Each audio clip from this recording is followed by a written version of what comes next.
Rohit Moriraya situ te interpones tu también morirás। Ajay, Rohit और अक्षत, तीन दोस्त, तीनों ने इस वीकेंड पर घूमने का प्लान बनाया और तीनों शहर से दूर जंगल में घूमने का विचार बनाकर गाड़ी लेकर जंगल के पास पहुंचे। रात के 8 बज चुके थे। गाड़ी से उतरकर तीनों ने अपना अपना बैग लिया और पैदल ही जंगल में घुस गए। चलते चलते काफ़ी दूर आ चुके थे तीनों, लेकिन बैठकर बोतलें खोलने या कैंप लगाने की जगह अभी तक उन्हें मिली नहीं थी। तकरीबन 9:30 के आसपास तीनों को एक जगह दिखी जहां से पेड़ों को काटकर उस जगह को साफ किया था। जगह देखकर रोहित ने कहा, भाई ये जगह बिल्कुल ठीक है, अब इससे आगे जाने की हिम्मत भी नहीं बची है शरीर में। तीनों ने बैग उतार कर नीचे ज़मीन पर रखे और सूखी लकड़ियां इकट्ठा करके आग जलाई। आग जलाकर तीनों आग के पास बैठ गए और बियर की एक एक बोतल तीनों ने खोली। बियर की एक घूंट भरते ही अक्षत ने कहा, भाई मैंने सुना है जंगल में रात को भूत आते हैं। तो इस पर रोहित ने हंसते हुए कहा, हा पीने के बाद भूत क्या, भूत का बाप भी आएगा ना, तो मैं देख लूँगा। और ऐसे ही बातें करते करते अजय, रोहित और अक्षत तीनों ने अपनी अपनी बोतल ख़त्म कर दी। अजय और अक्षत ठीक हालत में थे, लेकिन रोहित को अच्छा खासा नशा हो चुका था। आग से थोड़ी ही दूरी पर अक्षत और अजय ने टेंट लगाया। रोहित को उठाकर टेंट में सुलाया। रोहित कब आएगा भूत कहता कहता सो गया और उसके आजू बाजू अजय और अक्षत भी लेट गए और कुछ ही देर में उन दोनों को भी नींद आ गई। लेकिन उनको सोए हुए कुछ ही देर हुई होगी जब अजय को महसूस हुआ कि उसके पैर को किसी ने छुआ। अजय ने उठकर देखा तो उसके पैरों के पास अजय की तरफ पीठ करके रोहित पालथी मार कर बैठा था। अजय उठकर बैठा और रोहित से कहा, अबे क्या हुआ, नींद नहीं आ रही क्या? लेकिन रोहित ने कोई जवाब नहीं दिया।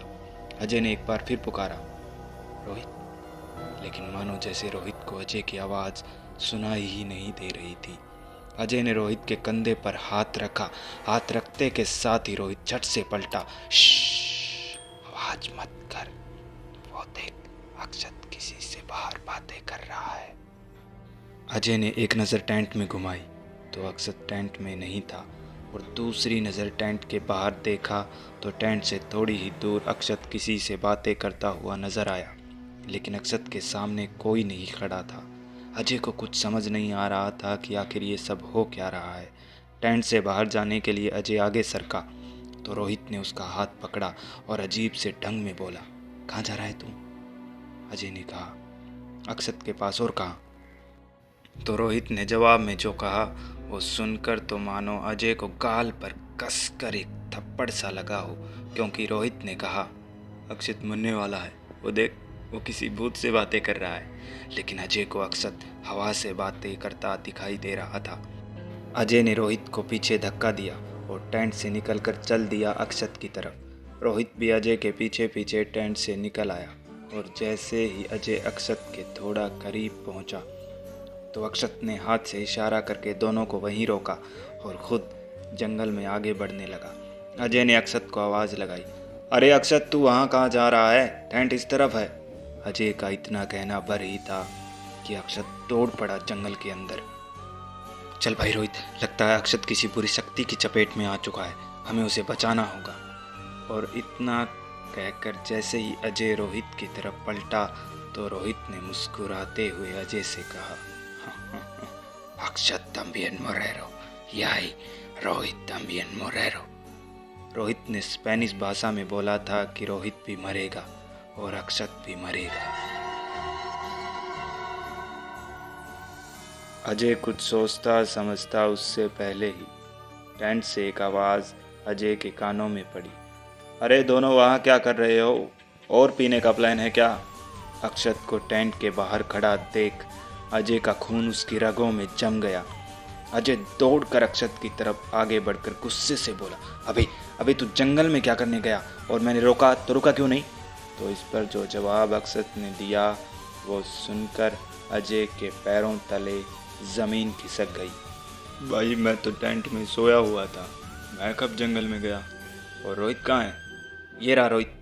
और इतना कहकर जैसे ही अजय पलटा तो उसने अपने पीछे किसी को नहीं पाया। तभी उनके कानों में रोहित की एक चीख गूंजी। अक्षत ने कहा, लगता है रोहित को किसी जानवर ने पकड़ लिया है। दोनों आवाज़ का पीछा करते हुए रोहित को ढूंढने लगे। चलते चलते अजय ने रोहित को फ़ोन लगाया, लेकिन सामने डायलिंग रिंग की जगह स्पेनिश में एक आवाज़ आई। रोहित मोरेरा याई सी तू ते इंटरपोनिस तू तंबियन मोरेरास, जिसका मतलब था रोहित मरेगा और तुम बीच में आए तो तुम भी मरोगे। ये सुनकर अजय के हाथ से फ़ोन चिटक कर नीचे गिर गया और ये बताने के लिए अजय जैसे ही अक्षत की तरफ पलटा तो देखा वहाँ अजय अकेला खड़ा था। उसके पीछे कोई नहीं था। अपने आप को अकेला पाकर अजय और भी डर चुका था। उसका डर उसके दिल में बार बार लात घूंसे मार रहा था। तभी अचानक अजय के बाईं ओर से अजय के कानों में रोहित की आवाज़ पड़ी। प्लीज़ प्लीज़ मुझे मत मारो, मैं तुम्हारे पैर पड़ता हूँ। आवाज़ का पीछा करते हुए अजय अपनी बाईं ओर दौड़ा तो एक घने पेड़ के नीचे रोहित को अक्षत की ओर किड़किड़ाते हुए पाया। अक्षत स्पेनिश में रोहित को कुछ बोल रहा था। सी में अमरस नो मी हारियस एस्टो, जिसका मतलब था तुम मुझसे प्यार करते तो मेरे साथ ऐसा बिल्कुल नहीं करते। और रोहित खिड़खिड़ा रहा था, मैं तुमसे प्यार करता हूँ केली। दरअसल रोहित एक टूरिस्ट गाइड था। 2 साल पहले रोहित स्पेन से आई एक लड़की का टूरिस्ट गाइड बना था। रोहित को उस लड़की से प्यार हो गया था और जिस गाड़ी में रोहित उस लड़की को टूर करवा रहा था वो गाड़ी अक्षत चला रहा था। पूरा दिन घूमने के बाद रात को उस लड़की ने गाड़ी में ही शराब पीना शुरू कर दिया। रोहित ने मौका देखकर उससे अपने प्यार का इजहार किया तो उस लड़की ने साफ साफ मना कर दिया, लेकिन शराब पी पी कर उस लड़की ने अपने होश गंवा दिए थे और उसे इस हालत में देख रोहित और अक्षत की नीयत टूट गई और उन्होंने उस लड़की को जिंदा लाश बना दिया और फिर इसी जंगल में लाकर एक बड़ा सा पत्थर उसके सर में मार कर उसकी जान ले ली। और उस लड़की का नाम था केली। अभी रोहित के सामने अक्षत खड़ा है, या यूं कहूँ केली खड़ी है और रोहित उससे अपनी जान की भीख मांग रहा है। प्लीज़ केली, फॉरगिव मी, अक्षत ने रोहित से कहा। जो तुमने मेरे साथ किया उसका हिसाब तो देना पड़ेगा। और इतना कहते के साथ ही अजय के सामने अक्षत ने रोहित के कान को अपने दांतों तले दबा लिया।